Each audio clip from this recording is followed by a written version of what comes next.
Walser. Walser encore, et but. Ah bah ça n'a pas traîné, 34 secondes. Samuel Walser, il en avait marqué un comme ça, depuis le même côté contre Lausanne, il me semble. Et Samuel Walser, 8e but de la saison après 34 secondes seulement. Entame de match absolument parfaite. Une mauvaise passe de Cadonau et Walser qui fait le nécessaire pour battre Giannoni par-dessus l'épaule au premier poteau. Il n'y aura pas d'assistance sur ce but-là. Engagement gagné par Kovar une nouvelle fois. Stadler, Simeon et but. Eh bien dis donc, ça n'a pas duré longtemps. Après 5 minutes 34, c'est Dario Simeon qui marque, à moins qu'il ait été dévié ce tir, mais il ne me semble pas. Let's go boys, on a entendu, oui. Un partout. Dario Simeon qui continue son bonhomme de chemin au niveau des points marqués. Alors beaucoup de monde devant Berra qui se penche à gauche et le tir vient à droite. Bien joué de la part de Simeon. Diaz, Alatalo, Senteler, Tsender et Grégory Hoffman. Imaginez. Et 2 à 1, Abdelkader, c'est pour son premier but.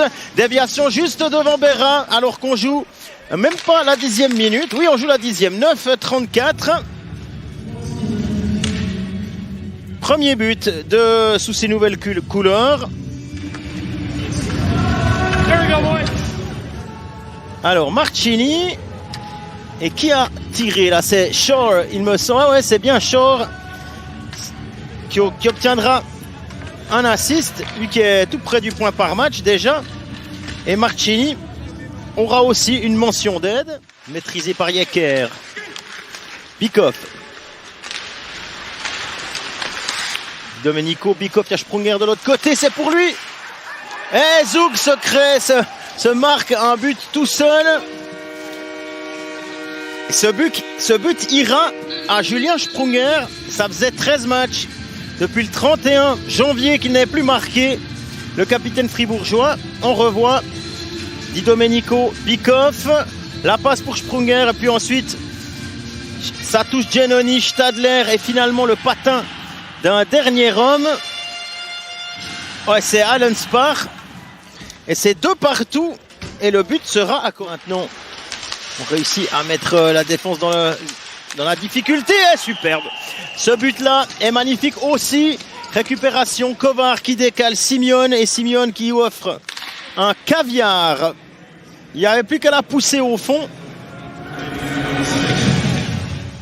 Pour Klingberg. 3-2 pour Zug. On revoit une sortie de zone bâclée. Et puis Kovar, Simeon et Klingberg qui s'était défait de Desharnais devant le but. C'est pas le but le plus compliqué qu'il ait marqué, le Suédois. Vous voyez là, il venait de se débarrasser de Desharnais pour mettre ce puck au fond. C'est lui qui est servi sur la gauche, l'ancien Zurichois, qui va plus vite que Camerzin et qui arrive à mettre ce puck au fond du but. En 1 contre 1, mais il y avait 3 défenseurs fribourgeois contre un attaquant. Et Bachhoffner inscrit le 4-2 pour Zug. Quand tout fonctionne, eh bien tout fonctionne. On revoit, passe Camerzin. Puis là, il a un peu de chance. Il y a la crosse de Berra, la crosse de Yecker et la sienne. Ah non, c'est pas tout à fait ça. Il me semble qu'il a vraiment voulu faire ça. Toujours est-il que c'est 4-2 alors qu'on joue la 38e minute. Tobias Geiser. Le voici encore, Tobias Geiser. Klingberg. Et sur le rebond, c'est Kovar qui met le puck au fond. 5-2 pour Zug. La débandade. 40e minute à 16 secondes du terme. C'est le top scorer qui va de sa réussite. Un tir de Klingberg. Le rebond. Et qui est là pour la mettre au fond? Alors il y aura un assist pour Geiser. Le tir de Klingberg. Le rebond volé par Kovar. Domenico maintenant. La déviation. La double déviation et le but de Motet. Cette fois, elle est au fond. Il reste 12 minutes hein, et Fribourg a saisi cette opportunité. 5-3, but de Kylian Motet à la 48e. On revoit hein, Di Domenico. La déviation de Stalberg et Motet en deux temps.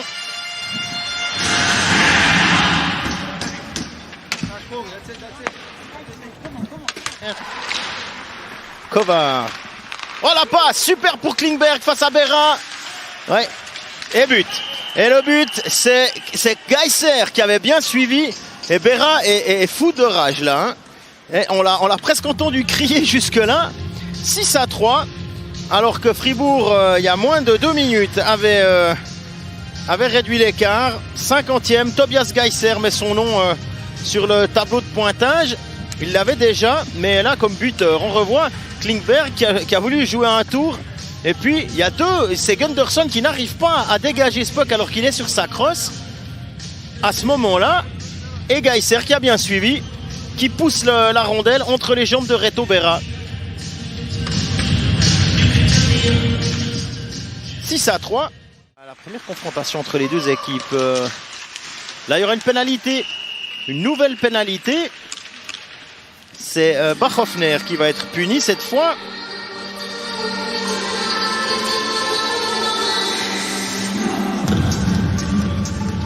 Et comme c'est sur Powerplay que Fribourg avait réduit l'écart tout à l'heure, on peut espérer quelque chose. Alors tiens, Bachhoffner s'en va.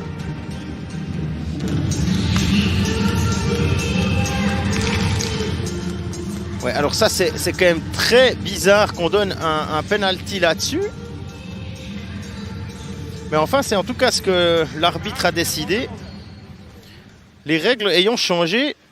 Alors, penalty pour Fribourg et c'est Desharnais qui va s'en charger. On joue la 50e minute, quelques secondes après le 6-3 de Geiser et un duel Desharnais contre Giannoni. Et superbe le but du Québécois. C'est 6-4. Les Zougois peuvent être moyennement contents hein, de la décision arbitrale, mais enfin, ça n'enlève en rien le talent de Desharnais. Derrière la cage, avantage au top score fribourgeois. Possibilité peut-être pour Gunderson. Le tir est dévié, c'est au fond. 6-5. Tir de Gunderson de la ligne bleue. C'est pas fini ce match. Alors, on vous montre Gunderson, mais il y a une déviation. Hein. Alors, le voici. Alors, ça touche qui? C'est un peu ça. Est-ce que ça touche Bikov? Est-ce que ça touche Motet? Ouais, ça touche Andrei Bikov qui était posé au bon endroit. Il y aura un but pour le numéro 89 fribourgeois ce soir et Gunderson à l'assist. 6-5. Et attention, il y a encore une possibilité. Ça va être le 7-5 dans la cage vide. 48, c'est Klingberg qui marque là son deuxième but dans la cage vide et qui scelle le score. Ouais, pas encore final, mais enfin à 23 secondes du terme, on peut imaginer que c'en est fini des espoirs fribourgeois.